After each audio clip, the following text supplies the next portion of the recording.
غزوہ موتا۔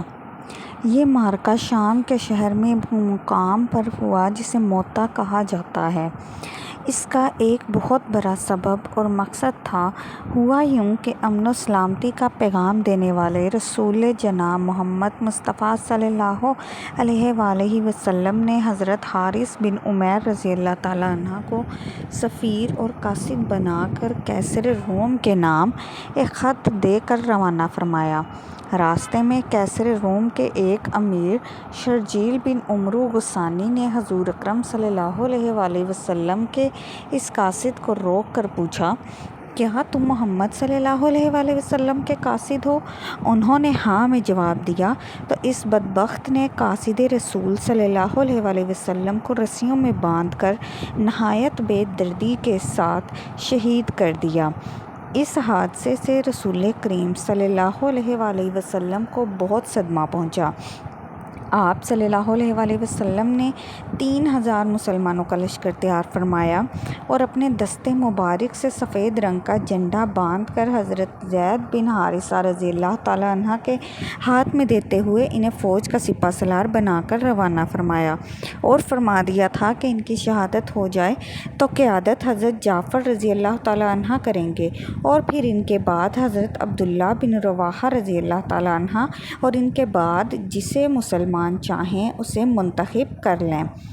اس مٹھی بھر لشکر کو رخصت کرنے کے لیے جناب رحمت للمصطفیٰ صلی اللہ علیہ وآلہ وسلم خود ثنیۃ الوداع تشریف لے گئے اور لشکر کے سپہ سالار کو حکم فرمایا کہ تم ہمارے قاصد حارث بن عمیر رضی اللہ تعالیٰ عنہ کی شہادت گاہ میں جاؤ، پہلے وہاں کے کفار کو اسلام کی دعوت دینا، اگر وہ لوگ اسلام قبول کر لیں تو بہتر، ورنہ تم اللہ کریم کی مدد طلب کرتے ہوئے ان سے جہاد کرو۔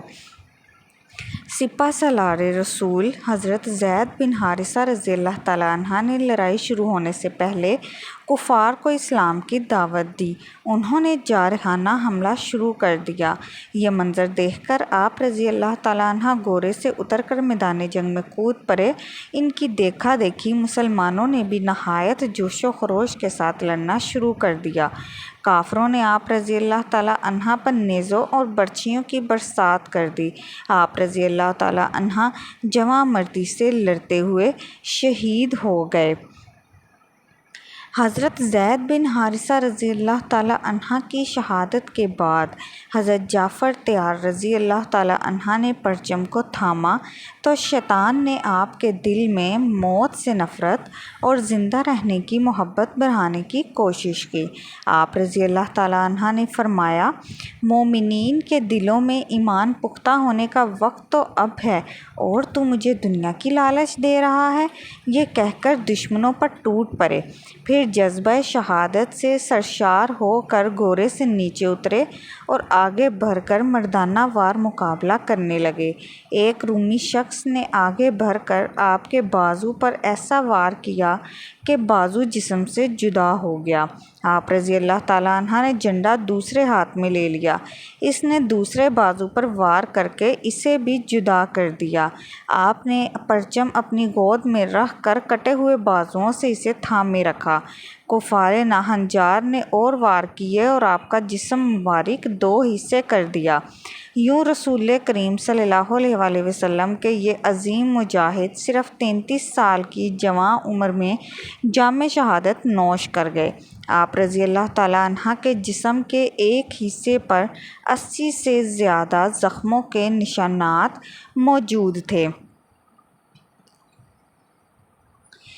اللہ کریم نے انہیں کٹے ہوئے بازوؤں کے بدلے 2 پر عطا فرمائے۔ اسی وجہ سے آپ رضی اللہ تعالیٰ عنہ کو جعفر طیار بھی کہا جاتا ہے۔ حضرت جعفر طیار رضی اللہ تعالیٰ عنہ کی شہادت کے بعد بمطابق فرمان نبی صلی اللہ علیہ وآلہ وسلم قیادت کا جھنڈا حضرت عبداللہ بن رواحہ رضی اللہ تعالیٰ عنہ نے سنبھالا۔ جنگ سے پہلے جب مسلمانوں کو کافروں کی اتنی زیادہ تعداد کا علم ہوا تو آپ صلی اللہ علیہ وآلہ وسلم نے فرمایا، اے لوگو، تم شہید ہونے کے لیے نکلے ہو۔ ہم دشمن کی کثرت اور طاقت دیکھ کر جنگ نہیں کرتے، ہم اس دین کی خاطر لڑتے ہیں جس کے سبب اللہ پاک نے ہمیں عزت عطا فرمائی۔ اب دو اچھی باتوں میں سے صرف ایک ہوگی، فتح یا شہادت۔ حضرت سیدنا جعفر رضی اللہ تعالی عنہ کی شہادت ہو گئی تو مسلمانوں نے پکارا، یا عبداللہ بن رواحہ! اس وقت آپ لشکر کی دوسری جانب تھے اور 3 دن سے بھوکے تھے۔ اونٹ کے گوشت کا ایک ٹکڑا کھانے کے لیے ہاتھ میں پکڑا ہی تھا کہ حضرت سیدنا جعفر رضی اللہ تعالیٰ عنہ کی شہادت کا سن کر بے تاب ہو کر اسے چھوڑ دیا اور یہ کہتے ہوئے آگے بڑھ گئے، اے عبداللہ، جعفر شہید ہو گئے اور تیرے پاس ابھی تک دنیاوی شے ہے۔ فوراً پرچم اسلام ہاتھ میں لیا اور لشکر کی کمان سنبھال کر بے جگری سے دشمنوں پر ٹوٹ پڑے۔ لڑتے لڑتے انگلی کٹ گئی تو فرمایا، ابھی صرف انگلی کٹی ہے اور یہ کوئی بڑا کارنامہ نہیں ہے۔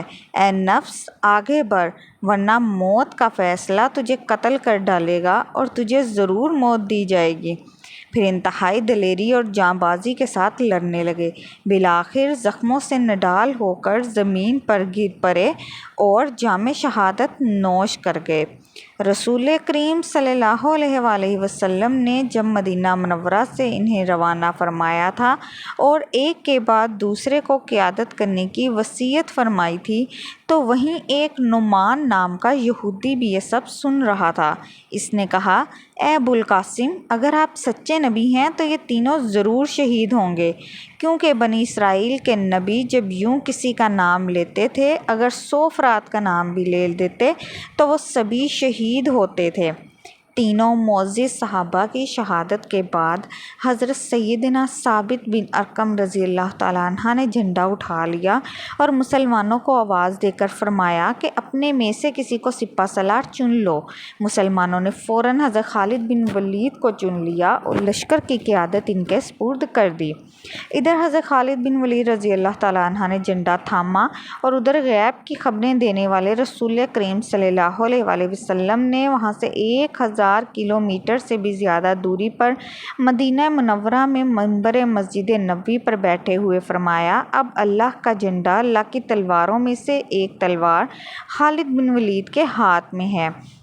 حضرت خالد بن ولید رضی اللہ تعالیٰ عنہ نے بکھرے ہوئے مسلمانوں کو جمع کیا، لشکر کی ترتیب تبدیل کرتے ہوئے دائیں بائیں آگے پیچھے کیے، مجاہدین کی آپس میں جگہ بدل دی۔ دشمن نے سمجھا شاید مسلمانوں کو مزید مدد مل گئی ہے، جس سے ان کے دلوں میں رعب بیٹھ گیا اور وہ شکست کھاتے ہوئے پیچھے ہٹنے لگے۔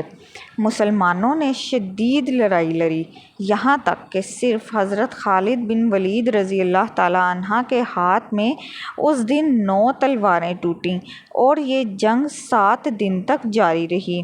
2 لاکھ کے مقابلے میں صرف 3000 کا لشکر 7 دن تک ڈٹا رہا اور صرف 13 مجاہدین شہید ہوئے۔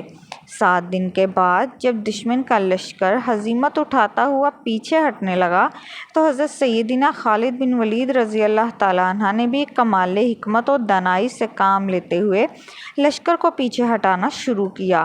دشمن کی خود سے 66 گنا زیادہ طاقت کے ساتھ ٹکرانا، 7 دن تک ڈٹے رہنا، صرف 13 مجاہدین کا شہید ہونا، پھر دشمن لشکر کا پلٹ کر حملہ کرنے کی جرأت نہ کر سکنا، حضرت خالد بن ولید رضی اللہ تعالیٰ عنہ کا اپنے لشکر کو صحیح و سالم مدینہ واپس لے آنا کسی واضح و بین فتح و کامیابی سے کم نہیں ہے۔ نیز اس فتح کا اعلان تو مدینہ کے سلطان صلی اللہ علیہ وآلہ وسلم نے جنگ کے حالات بتاتے ہوئے خود ہی فرما دیا تھا کہ اب جھنڈا اللہ کی تلواروں میں سے ایک تلوار نے پکڑ لیا ہے، یہاں تک کہ اللہ تعالیٰ نے فتح عطا فرمائی۔